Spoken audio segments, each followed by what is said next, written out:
ये तस्वीरें अगर पाकिस्तान देख रहा हो तो जरा दिल की धड़कनें थाम के बैठे, क्योंकि आतंक की पनाहगाह बन चुके नापाक पाकिस्तान को ये तस्वीरें बहुत बड़ा झटका पहुंचाने वाली है। जहां एक तरफ पूरा देश तिरंगे के रंग में रंगा हुआ आजादी का जश्न मना रहा है, तो वहीं एक तिरंगा उस घर पर भी बड़ी ही शान के साथ लहरा रहा है जिस घर का एक भटका हुआ बेटा दहशतगर्दों का दामन थाम चुका है। लेकिन उसके घर वाले आज भी इस देश के लिए अपने खून का कतरा कतरा तक बहा देने को तैयार है। ये तस्वीरें हैं हिजबुल मुजाहिदीन के आतंकवादी इरशाद अहमद के घर की। इरशाद अहमद के भाई बशीर अहमद ने स्वतंत्रता दिवस के दिन जम्मू कश्मीर के डोडा में अपने आवास पर तिरंगा फहराया। इसके अलावा बशीर अहमद ने अपने परिवार के अन्य सदस्यों के साथ 77वें स्वतंत्रता दिवस का जश्न मनाने के लिए एक कार्यक्रम का भी आयोजन किया। बशीर अहमद ने कहा कि मेरी मां को इरशाद की वजह से मानसिक बीमारी का सामना करना पड़ा और उनकी मौत हो गई। हमारे पिता भी उसे याद करते हैं, उसके कारण हमें बहुत कुछ सहना पड़ा। वहीं बशीर ने ये भी कहा कि ये देश हमारा है और हम भारतीय हैं।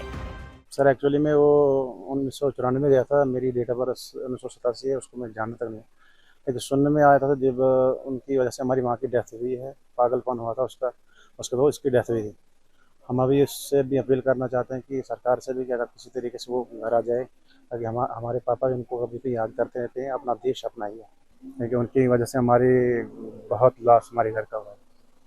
अब माँ की डेथ हुई सर, उसके बाद तकलीफ है सर, सब परेशानी है। भाई है हमारा कि पहले हम यही कहें कि उसने गलत रास्ता इख्तियार किया है, अभी उसका वक़्त है सर अपनी ज़िंदगी गुजारने का, कि अपना देश वापस आ जाए।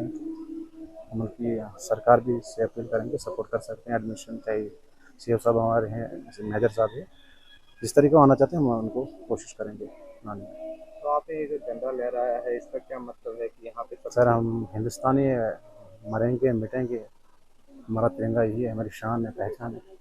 बताते चले कि इरशाद अहमद को आतंकी संगठन से संबंध के कारण पिछले साल अक्टूबर में आतंकवादी घोषित कर दिया गया था। बताते चले कि इरशाद अहमद 1994 में आतंकवाद में शामिल हो गया और वास्तविक नियंत्रण रेखा के दूसरी ओर चला गया। इरशाद अहमद उर्फ इदरीस वर्तमान में पाकिस्तान के इस्लामाबाद में रह रहा है। वहीं बशीर ने सरकार से इरशाद की वापसी का रास्ता साफ करने की अपील करते हुए अपने भाई की विचारधारा की खुलकर आलोचना की और कहा कि हम भारत में सुरक्षित और खुश हैं। उन्होंने कहा कि इस देश को कमजोर करने की कोशिश करने के बजाय इसे बनाने के लिए मिलकर काम करना चाहिए। गौरतलब है कि जिला डोडा से 119 आतंकवादी फरार हैं, जिनमें से एक इरशाद भी है। वहीं इन तस्वीरों में जहां एक तरफ इरशाद के घर वालों का भारत के लिए देशभक्ति का जुनून दिख रहा है, तो वहीं अपने राह भटक चुके बेटे की याद में चेहरे पर परेशानी की लकीरें भी साफ झलक रही हैं। फिलहाल इस खबर के बारे में आपका क्या कहना है, कमेंट में लिखकर अपनी राय जरूर बताएं।